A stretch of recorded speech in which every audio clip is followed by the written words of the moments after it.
Welcome to our podcast, diving into an in-depth look at decentralization and deconcentration in Cambodia. It's fascinating how this baseline survey, led by Sedara Kim in 2011, really digs into the way local governments function. Absolutely. It's intriguing to see how they zoom in on the relationships between commune and district authorities. Yeah. So we're really looking at accountability, fiscal responsibilities, and service delivery, right? Exactly. And what's interesting is that the study surveyed 954 councillors across 337 communes in 64 districts. Mhm. It gives us a broad perspective on how decentralization is unfolding out there. Right. And it almost paints a picture where commune councillors think the district council should be accountable to them, yet the district councillors have a broader view, being accountable to the public at large.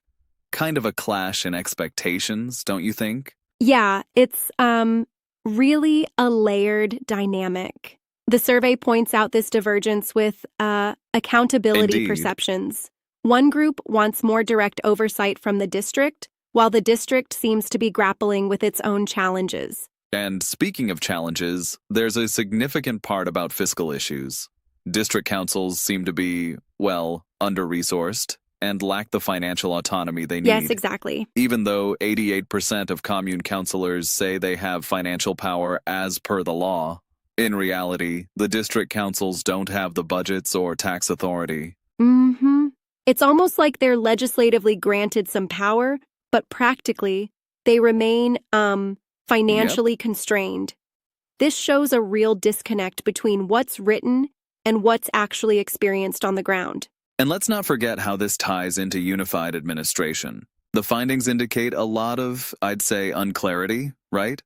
Both layers seem confused about what unified administration means in practice. Oh, that's right. The concept of unified administration is basically seen as a sort of ideal that hasn't yet been achieved. According to the survey, many district respondents, like 69% of them, agreed that they lack necessary authority, especially with property management. That's a big limitation. It almost feels like a recipe for administrative inefficiency. Without the structure for unified administration, even if decentralization looks good on paper, the execution suffers. Yep.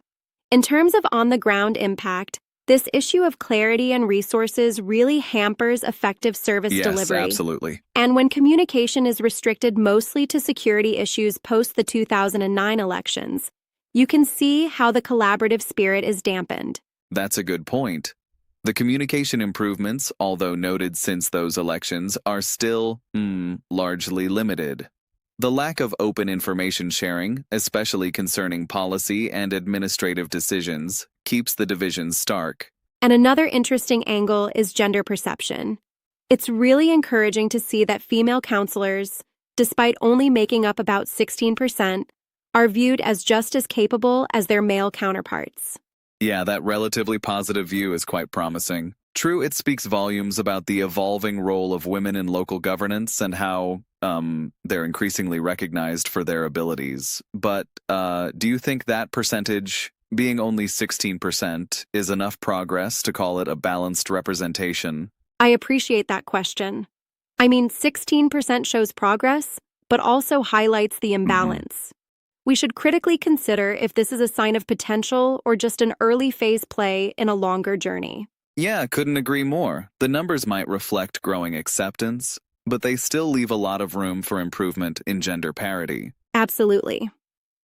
Another part of the survey dives into the specifics of how roles are divided between communes and districts when it comes to service delivery. For example, councils are expected to provide guidance and advice to communes, yet the extent of that support seems patchy at best. There's a sense that while some coordination exists, it doesn't always translate into effective service delivery.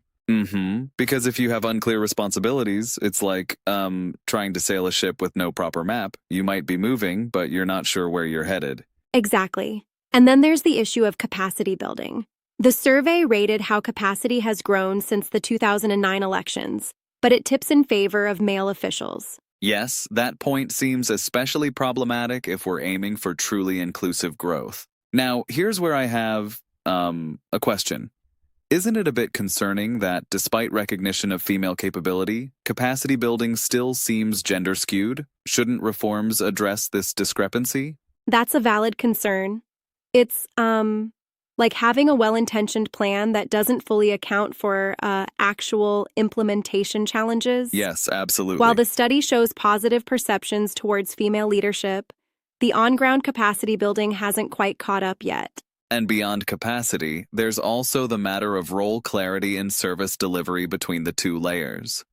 The survey asked if these roles are clear, and responses varied. There's significant confusion on what the district should be aiding with financially or administratively. Right, so it's a mess in terms of both fiscal support and administrative clarity. This dual challenge really underscores the importance of clear legislative definitions and practical empowerment at both levels.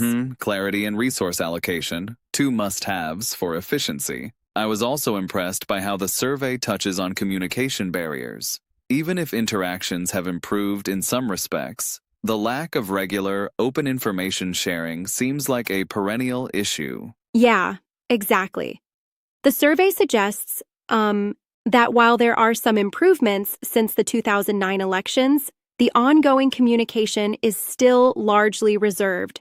For example, mostly about security issues, not strategic planning. Indeed, it's like only critiquing the obvious and not tackling the deeper administrative issues. That reminds me of situations where organizations have newsletters that only talk about emergencies and never long-term goals. It's a similar analogy here. Haha. Yeah, exactly. And such a narrow focus, especially in low-resource environments, can stall progressive reform. Absolutely. One more thing. The survey even raises questions on intergovernmental reporting. For instance, who does the District Board of Governors regularly report to? And the lack of clarity in that area only adds to the accountability puzzle. Right. That's a key point. If the lines of accountability are blurred, it not only undermines the democratic process, but also stops effective decentralization from taking hold. Yep, clarity in reporting structures is essential to all this. And while we're on the topic, I'd say it's important to challenge how some might see decentralization as an end-all solution. Sometimes the promise of more local power is taken for granted, yet the reality shows significant gaps. I totally agree. The Right. research, in a way, invites us to critically assess the actual efficacy of decentralization reforms rather than just celebrate the intended benefits on paper. That's a good critique. Just because decentralization sounds empowering doesn't mean it automatically solves issues like insufficient financial support or unclear roles. Exactly, and it's like, having all the ingredients for a gourmet meal but not having the recipe to mix them properly, you know? Yeah, that's a spot-on analogy. So, if we sum it up, this survey provides both the hope and the hurdles, offering insight into how decentralization and deconcentration in Cambodia work, while also clearly revealing persistent challenges like fiscal constraints, communication gaps, and role ambiguities. Absolutely, and these insights are, invaluable for any policymakers and stakeholders looking to refine these processes in Cambodia. It shows us that while progress has been made, there's still a long road ahead to achieve effective democratic governance at the subnational level. No doubt.